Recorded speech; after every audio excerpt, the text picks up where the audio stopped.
Minisita w'ebyentambula mu ggwanga General Katumba Wamala aguddewo mu butongole eggaali y'omukka esaabaza abantu oluvannyuma lw'ebbanga ly'ebadde maze nga tekola.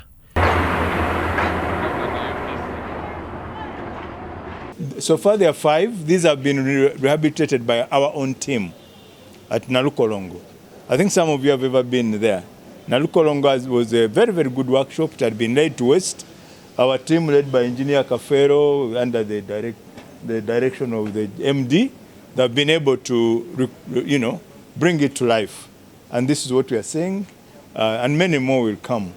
Of course, we have a bigger project which will come with, maybe new coaches, new engines under the African Development Bank. But we can't wait until that comes. We can as well start with what we have and keep moving.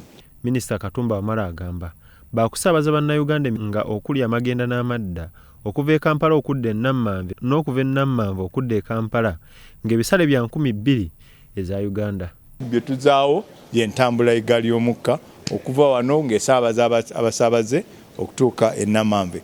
Kati tukyakoma Nammanve kubanga section y'e Nammanve okutuuka e Mukono naye kyakolebwa. Bw'eneeba ewedde then train ejja kuba ng'etuuka e Mukono. Ku makya tukola safari 2 n'olweggulo safari 2 kuba tusuubira ezo essaawa abantu abatambula bwe basinga obungi, abaana abagenda ku masomero, abakozi abagenda mu makolero, banna bizinesi abakyala abajja mu katale okusuubula. Kati ku makya tujja ne tuddayo olweggulo. Katumba Wamala agamba bakukola kyonna ekisoboka okulaba nga n'enguudo endala omuli okutuuka e Mukono, Busega, Bujuuko n'endala zikolebwa. Naffe tujja kukola ki? Tujja kutambula. Kati sooke tudaabirize kino tutambule bulungi naye nga ne plan weeziri nga bwe mbabuulidde. Kati tuli mu nteesaganya ne kampani gye bayita Yapi Mackenzie eyakoze ye Tanzania nga naffe tusuubira omwaka guno bwe tunaaba tumaliriza enteesaganya obulungi nga tukkiriziganyiza nga tebatusedde mu gikola naffe omwaka guno tujja kutandika omulimu ogwo.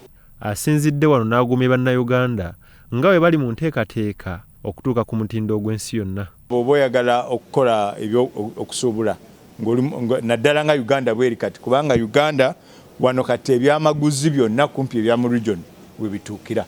Ebigenda e South Sudan, ebigenda e Congo, ebigenda e Rwanda, ebigenda e Burundi.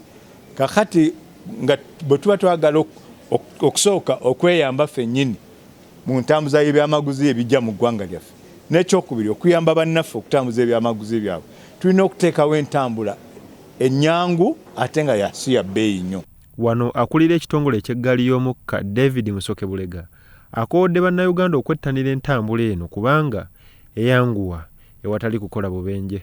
Era okusaba kwange n'okusaba kwaffe kuli nti abatambulira mu luguudo lw'eggaali y'omukka kati balulekere eggaali y'omukka, abatundiramu baggyemu ebyamaguzi, abagezaako okukomawo okuzimba be twaseesetulako nabo tebakomawo kuba twagala nnyo eggaali edduke ng'esaabaza abantu ate nga abantu bennyini tebakosebwa.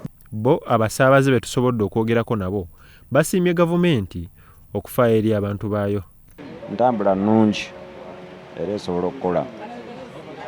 Bannayuganda bagamba bajjumbire entambula n'abakulembeze baffe bagamba abateeketeeke awalala nabo bafuneko omukisa nga gwe tufunye ogw'okutuuka ewaka mu ddakiika ezitawera 3. Minisita Katumba Wamala n'abakulira eggaali y'omukka balabiddwako nga balambula ku basaabaze abasaabaziddwa olunaku olusooka. Bya Ora Gabriel ne Kyambadde Lawrence, Salty TV, Omunnyo.